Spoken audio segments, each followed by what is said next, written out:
Never allowed my fear to limit me. I'll figure out how to get past it. I think the thing that you should be afraid of most would probably be being alone, right? And I've been on my own since I can remember.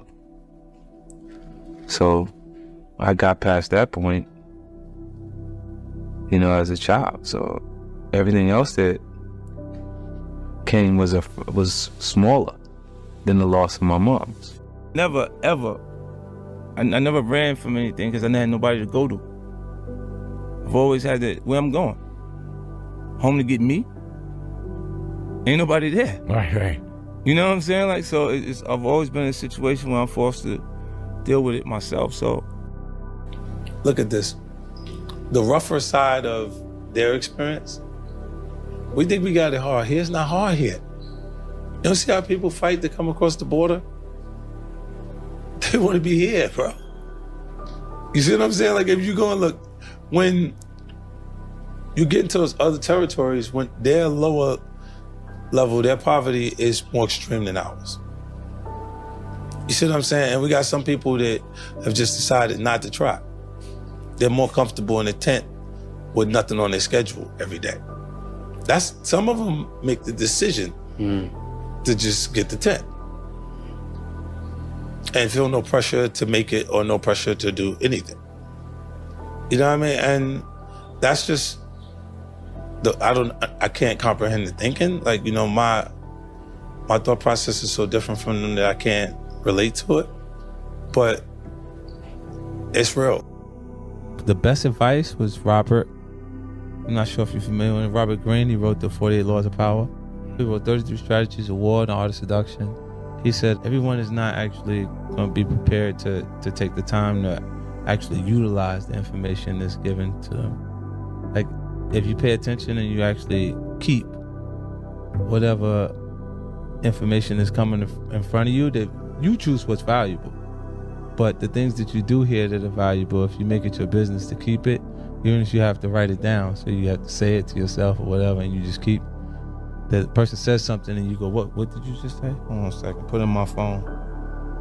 And hold on to it until it becomes a part of you in the way you actually would express yourself at different points.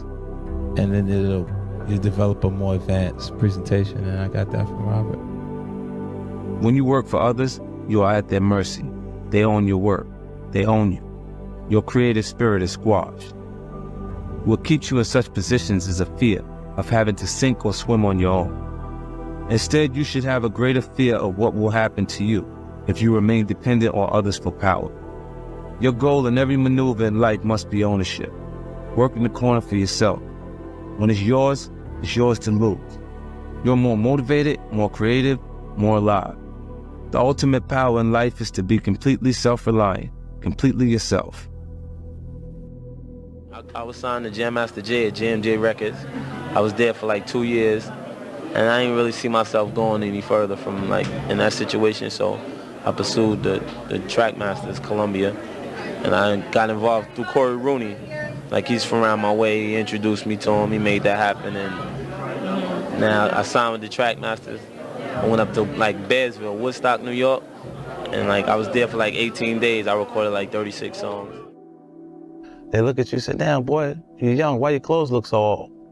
I'm like, oh man, why you gotta say that? It's just, they would say stuff to me and then they look out for me, but in a different way. They give me, here, you know what that is? Know what to do with it? It's all right. Anybody bother you, tell them I'll get it to you. And there's guys that were big enough in the neighborhood for them not to whoop me for selling it, so it kind of got me started early. I was hustling since I was 12. Once you accept that fundamental truth and accept that you control your journey, so many doors that seem closed are going to open up in front of you. Growing up, reading was often seen as an assignment that must be endured instead of a tool that can help improve your life. Because of that mentality, no matter how many secrets I share in this book about happiness, business, and improving your life, there are a lot of folks in the hood who still won't ever find them. They simply don't sit down and read books. They might walk past a book like this 1,000 times until it's covered in dust before they even think of cracking it open. It's not entirely their fault either.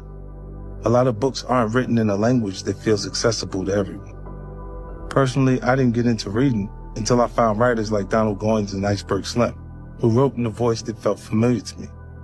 Their style made me comfortable, and once I had that, it gave me the confidence to start exploring authors who didn't come from the same background as me. Writers like Don Miguel Ruiz, Paulo Coelho, and one who's even become a close friend and collaborator, Robert Greene. Literally. Yeah. But a person that you see as a business person and is extremely determined to make things happen, say they're going to get rich or die trying, you say, whoa, they're serious. They're going to really do it. Got you. You see what I mean? And I don't see a limit. Like, I don't see a limit to how far I can actually go. And greed, I think, is something you might be able to point at someone who wants, that doesn't actually want to work for it. I believe depression is a luxury. Tough situations, like, still look at it like I gotta get up and do what I gotta do regardlessly. I can't not do what I gotta do. So I'll work depressed. Or when I'm feeling those feelings, I say I just don't feel good, but I still do everything I'm supposed to do for the day. You ever seen a rich nigga want to start the fight? A nigga doing well off don't start the fight. Never. He's having a good time. He's partying. They got bottles and shit. Right? The niggas start the fight is the niggas not doing as well. So when he's not, if it's only just 3 niggas, here's the picture. You have rich niggas, you got tough niggas, and niggas that easily become collateral damage. As I grow older, the one thing that becomes clearer to me each and every day is that I don't owe anyone a thing, and neither do you. I've seen a lot of people pollute their potential after sipping from the well of entitlement. This is certainly true of many of the people I've been associated with over the years, even my own son. What they need to understand is that you should never feel like the world owes you anything. It doesn't. You must accept that it's all on you. That might seem like a very cynical way to view the world, but I would argue that it's actually liberating. You can only feel betrayal when you feel like you're owed something from someone. You can only feel resentment when you had expectations for assistance. When you accept that it's all on you, only then can you finally be free to focus. You smoking and you just sitting in your room and you just thinking everything is just gonna be handed to you. Bro, I'm here to let you know, bro, you can't get nothing in this life unless you work for it. Put that blunt down right now. I don't care if you laughing, you got off work, none of that. You ain't worked hard enough. Put that joint down, put that drink down until you get your work done, until you elevate your life. Cause you ain't seen this yet. You ain't touched the amount of dollars you want to touch. So why the hell you think you able to reward yourself with smoking, drinks, and partying and doing all this other stuff? No, we ain't got time to party. We got time to work. Party comes later. I told myself if I had to work till I'm 50, I'll party when I'm 51. They don't understand that type of mentality, motivation, and hustle. This don't come with just smoking weed and sitting in your room. This comes with hard work, dedication, motivation, inspiration to get out of your situation. Take patience. Y'all want to understand that though. These houses up here ain't cheap. Y'all out here doing all these drugs, getting toe up from the flow up. But when are you gonna take time to put in time to yourself so you can go up? And really thinking like, damn, like, how can I beat this? You know what I'm saying? Cause you already, yo, like, niggas already not jacking you, whatever the case may be. Like, you going against the whole world, but then going against yourself is even crazier. Like, yeah, like, I know it's gonna be people in this chat that understand what I'm saying right now. Having a mental war with yourself is probably one of the hardest things to even overcome, bro. All the mental battles I had to overcome. This is why, like, I'm so big on mental health. Like, I really be telling you, like, I remember having what I was, you know what I'm saying, going through what I was going through and really thinking like, damn, it's just me with this shit. Like, bro, you got a house, you got a car, you got 100 bands in your savings account.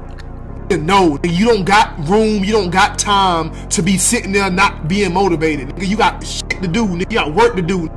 So get on your shit, you lame ass nigga. Nigga, don't get on your shit, nigga. Get a fucking bag, nigga. Stop being lazy, nigga. I always felt like I could do anything. That's the main thing people are controlled by. Thoughts, their perception of themselves. They're slowed down by their perception of themselves. If you're taught you can't do anything, you won't do anything. I was taught I could do everything. Honestly, I'm tired of expecting stuff out of people, and I've tried to teach myself to just always expect the worst.